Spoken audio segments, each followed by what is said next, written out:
Fionn from Kinnegad was 3 months old when he was diagnosed with the condition, and unfortunately, in the years since, his seizures have gotten worse. But in between, he is an absolute treasure. So let's meet his mum. Iris, you're very welcome to the programme. Thank you very much for having me, Will. Let's go back to when he was 3 months old. Had you ever heard of West syndrome? I never heard about it. We didn't know what was going on with him. He was only a baby. He was 3 months old, as you just say. And we noticed that he was kind of jerking, like if it was like a fright. We thought at the beginning that was normal, but then we started to see a pattern, which this will happen several times during the day. So we brought him to the A&E in Crumbling, but they thought it was something normal, like a reflex that a baby will have. So then we brought him 4 times, and then we decided, after they didn't think was anything wrong with him, to videotape him. And when we start to videotape the clusters of seizures that we didn't know at the time, when the specialist in Crumbling saw that, they knew immediately there was something very wrong, and then diagnosed him with the West syndrome then. It's incredibly rare. There are only a handful of children in the country with it, so it must have confused the medical personnel quite a bit initially. Yes, it's very rare. I've done a lot of research, and that I know is only 4 kids in the country with this syndrome, and then there is other people in the States and in the UK, but it's a very rare kind of epilepsy and very difficult to treat. That's the main problem. So the seizures, as you say, don't stop, with medications and with a lot of therapies that we have tried so far. West syndrome might be an unfamiliar term, but people by and large will understand epilepsy. So yeah. The way this manifests is that Fionn will have how many seizures in a day? Well, you see, now I actually don't count them anymore, because if you start to count them, you go mad. But when he was a baby, he used to have a cluster of seizures, and he could have just in one cluster up to 30 seizures. Now, those kind of seizures are not they don't look like a typical epileptic fit, let's say. It's just like a spasm, just like a jerk movement. But Fionn will have different kind of seizures. One, with this condition, when they get older, the epilepsy develops into different kind of seizures. So he will have what they call absent seizures, where he's just staring, and he will have, for example, drop attacks, tonic-clonic seizures. So he could have, there has been times that he could have up to 100 or maybe more, because you don't count them. It's just a seizure activity all day long. So, for example, he could just blink and nod. That is a kind of seizure, just a stare. Or if he's standing up, he could have just a drop attack, and that's why he has to wear all the time a helmet, Do they last long, or do they pass quickly? Most of them last only seconds, but the severe ones that he's having now, it will last up to maybe 50 seconds. And during that time, he loses, he can't breathe well, and obviously we have to put him in a recovery position. It's very hard to see, because with those seizures at the end of it, he usually falls asleep, because he's totally wrecked after, very, very tired. So it really disrupts his day, because even if he's having a wonderful day and jumping around everything, because he's very active, after the seizure, he just goes to sleep, And have you identified anything that would trigger it, or does it come on randomly? Well, we try over the years to identify something that will trigger them, but to tell you the truth, it's nothing. Anything can trigger them, and everything. For example, when he has a shower, hot water usually triggers them. Or could be that he's very relaxed. The only thing I can say is that happens more when he's going to sleep or when he wakes up. It'll be for sure that he will have seizures, and he has them during the night as well. So it seems that when he is sleeping, the seizures actually increase for some reason or other. Even the doctors, they don't know why, It must be very difficult for you to have looked down on your baby, becoming a toddler, becoming a child, and seeing him go through that.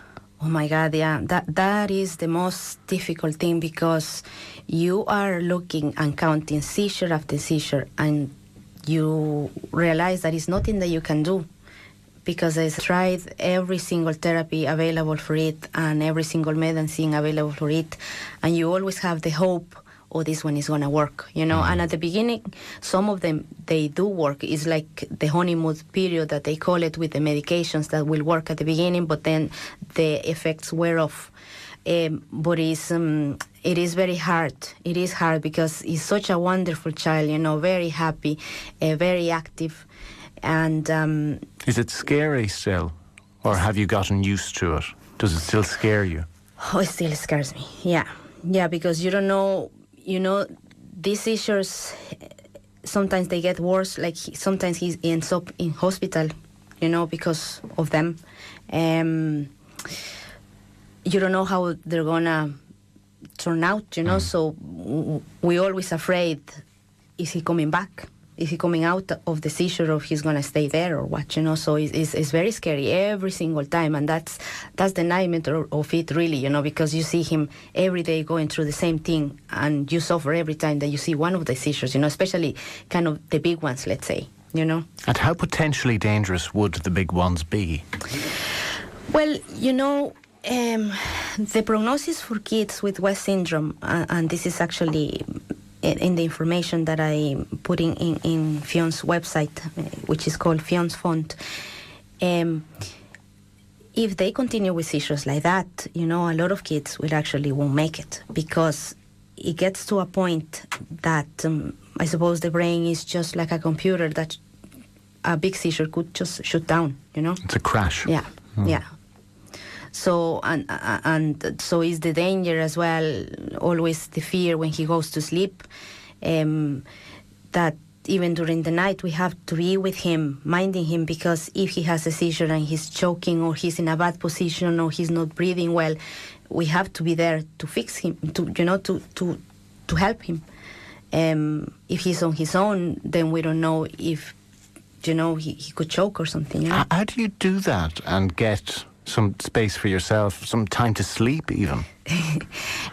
Well, that's the second most difficult thing actually about his condition is sleeping.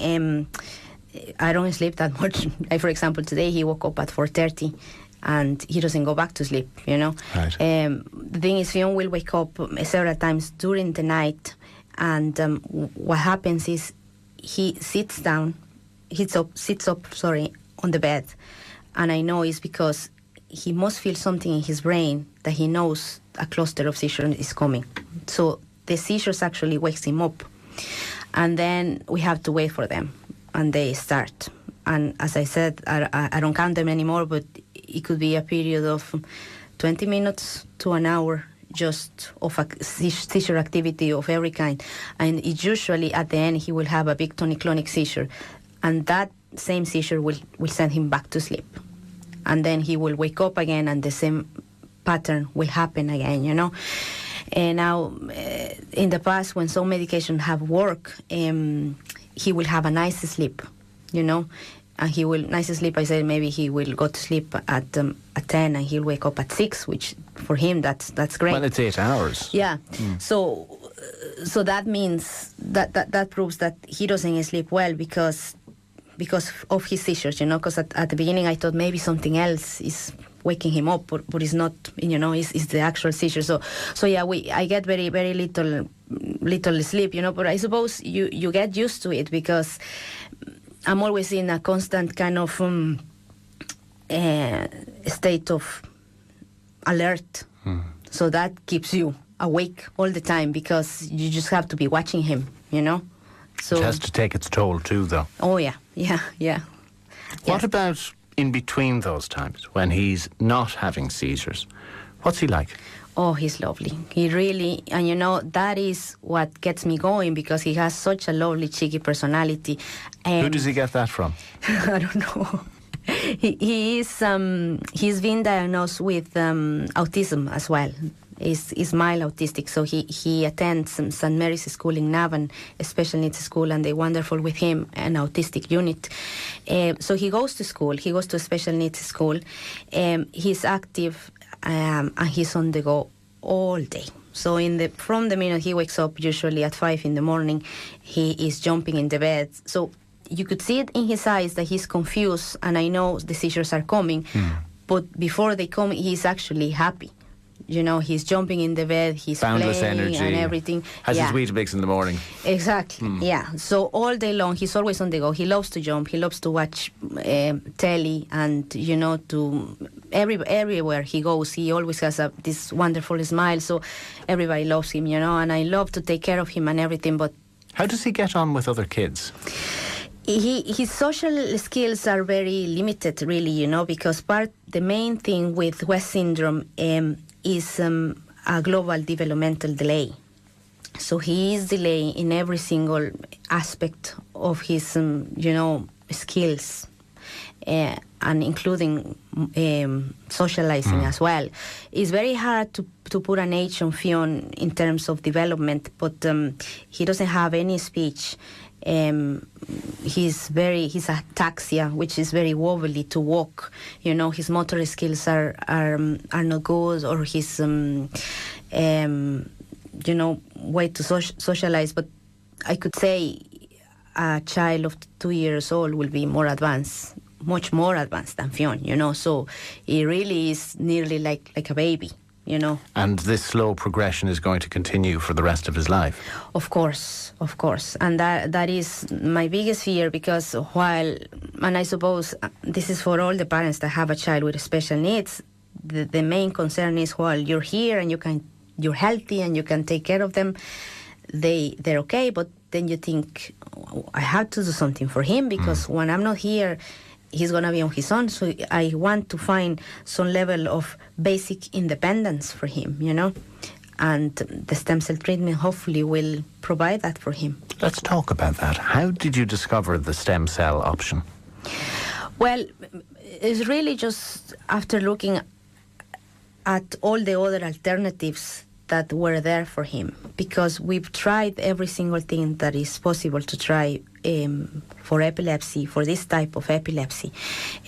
We've tried all the mainstream medications, and with that has come all the side effects of the medication, which has been the worst part of it, because apart from him not being able to stop having seizures, on top of that, he will have that blur look and, very dizzy, and a lot of nausea or nightmares, and a lot of things that medications will bring. That any of the medications have done a real impact for him, for his seizures.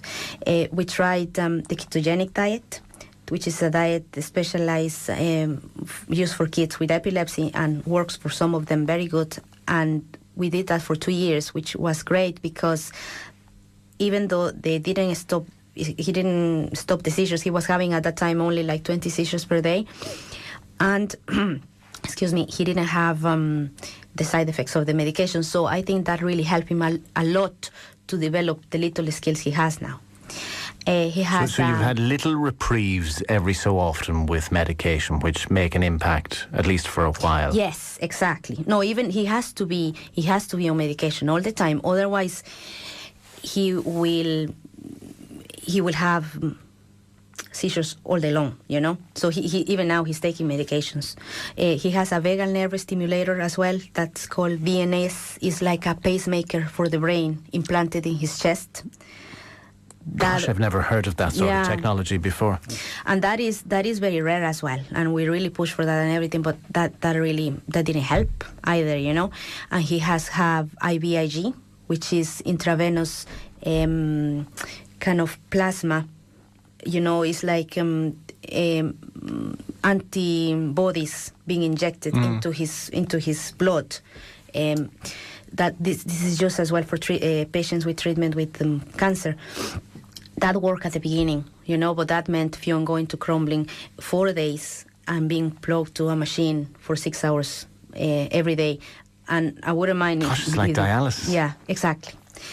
And that seems to have a very big impact. Like, the seizures actually will stop for a couple of days, but after a week or two, they will come back. So wasn't really worth it, So we tried that, and we've tried as well hyperbaric oxygen therapy. Is one here in Cork that's used for patients with MS, and that helps him a lot for other things, for his balance and his alertness, but hasn't managed to stop the seizures either. So the poor little guy has been in and out of hospital a lot. Oh yes, yeah, he's in and out all the time, and different hospitals and everything. So we've done a lot of things, He's with a dietitian at the moment, who's trying different things with him regarding to his immune system, because he will get an infection every single month. So it's very difficult to have him with no antibiotics, So yes, so the stem cell treatment really is something that is come at the end of all the things that we've done so far, because he started when he was a baby, 3 months old, and he's 6 years old now. And I can tell you, I haven't rested looking for answers. No, I can imagine. So you've had an exhaustive list to go through. Yes. And stem cell is the latest hope that you're clutching to, but these things take money. Oh, yes, yeah. Where will the treatments be carried out? Well, we had an initial appointment in Germany, Düsseldorf, with a place called Excel Center. And we were going to do it there. And the price in there, it wasn't too bad in comparison with the price that I have now, was 10,000 euros plus, travel and accommodation. But they recently closed down the center because they changed the law regarding stem cell treatment in Germany. Because, this is so new that everything is changing regarding this. So with Germany out of bounds, where Germany else? out of bounds, then they said to me that they might open in Lebanon or South Africa, but that is not happening, So my second option is in China. And in China, there is 2 main hospitals that are specialized, top of the range, really, in stem cell treatment. But obviously, this is more costly, We're talking about 30,000 euros plus travel and expenses over there. And how has, without delving into your private life, how has this been paid for all along? Has the state helped you with the various medications to date, and will the state contribute to the stem cell research? Well, yes. Well, that's really a problem. No, we have had help from the state. He has something called long-term illness card, and with that he will get his medications. Because some of the medications are extremely expensive. He was at the beginning with something called ACTH, which is a type of steroid. Mm-hmm. Each injection was like 1,500 euros, and we have to put one daily. That's a phenomenal amount. And we have to learn how to inject him. He was only 3 months old, It's really heartbreaking, but when I think about it, like I live just day by day. But then when I look back, I say, my God, how have I done this, How can I cope? But if you had been told before he was born that you'd have to go through it, you'd say, no way, I'd never be able to do it. No. When you're in the situation, you have to. Yes, you just have to. With my first boy, Joshua, he's 10 and he's wonderful and he's healthy. I used to get so worried when he used to get a cold, because I was panicky like that, So he's mad now to think, but yeah, no, the state has helped, but it's a lot of other alternative therapies that the state won't help. For example, the oxygen therapy and ironically, for the ones that they don't help us is the ones that have worked for him in some way, if you know what I mean. Murphy's Law. Yeah. So, for example, when we go to Cork to do the oxygen therapy, that we have to pay for that. All the tests that we send to the UK for the dietitian to carry out, which are specialized tests, for example, hair tests to see if he has too much mercury in his body. And different tests that we carry out, all of those tests cost like around £300 each each of them, So no, we have to fund for that. So. And will you have to fund the stem cell treatment? Oh yes, I've created. I opened a trust number for him, for fundraising for him, and I opened a bank account with the Bank of Ireland, which is called Fionn Ahern Treatment Fund. Which the idea really, my view is to have always something there for him for all his treatments, because his treatments are ongoing and they're going to be for life, He needs a lot of help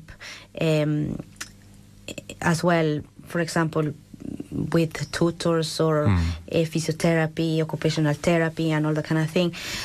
But the main idea at the moment of the fund is really to fundraise for a stem cell treatment, and hopefully then have it for whatever other treatments he will need for the rest of his life. But the immediate cost of the stem cell treatment is in the region of €30,000. Exactly, yeah. So just thinking that alone is a lot, is a way.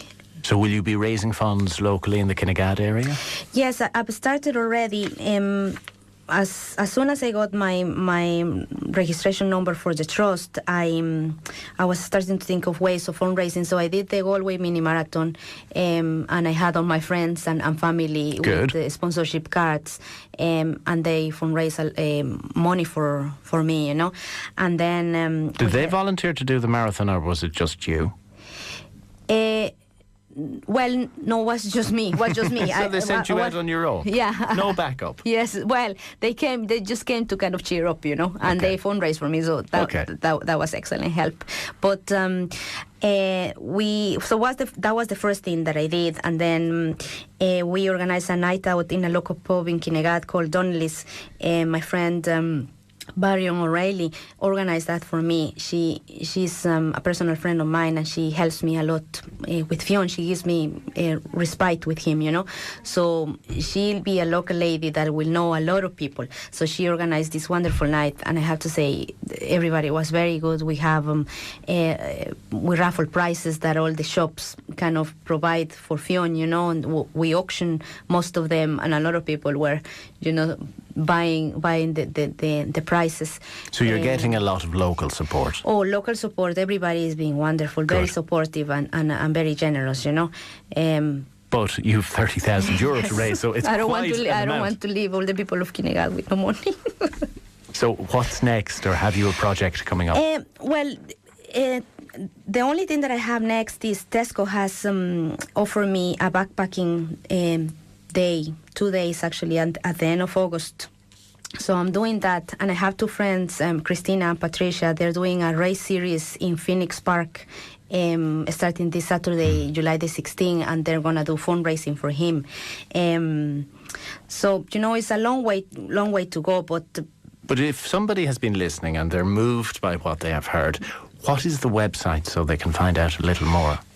Fionn's website, if you Google Fionn's Fund, you will find his website, or he's in Facebook as well, under Fionn Ahern. So in the website, there is information about the account details for Fionn Ahern Treatment Fund. There is my email address and my phone number if anybody would like to contact me. So I suppose the help that I'm looking for really is to anybody that is listening, that if they would like to make a donation, especially maybe an organization that will take interest in his story, that could help us, When are you hoping to carry out the treatment? Well, you see, I've sent his medical records and everything, so I'm waiting for them to get back to me with a date. But to tell you the truth is, I cannot decide to go until I have the money, I would love to do it as soon as possible, because every day that passes with Fionn is losing time, in his development. It's a phenomenally difficult position that you're in, and I certainly don't envy you. I couldn't walk a mile in your shoes, I know that much. And I salute the strength and the courage that you've shown. Please give him our best, and I really wish that you get the money that you need and get it soon. Thank you very much. And could I just ask if anybody is doing a sporting event or any event like a race, parachuting or anything, if they would like to do it for Fionn, they could contact me in Fionn's Fund website or in Fiona Hearn Facebook. Or maybe if somebody has any ideas about fundraising events, maybe somebody has had this experience before, has been through that, maybe they can let me know. And I just would like to thank everybody that has helped me so far to fundraise for him, especially my friends and family in Kinnegad. Irene Ahern, thanks for joining us.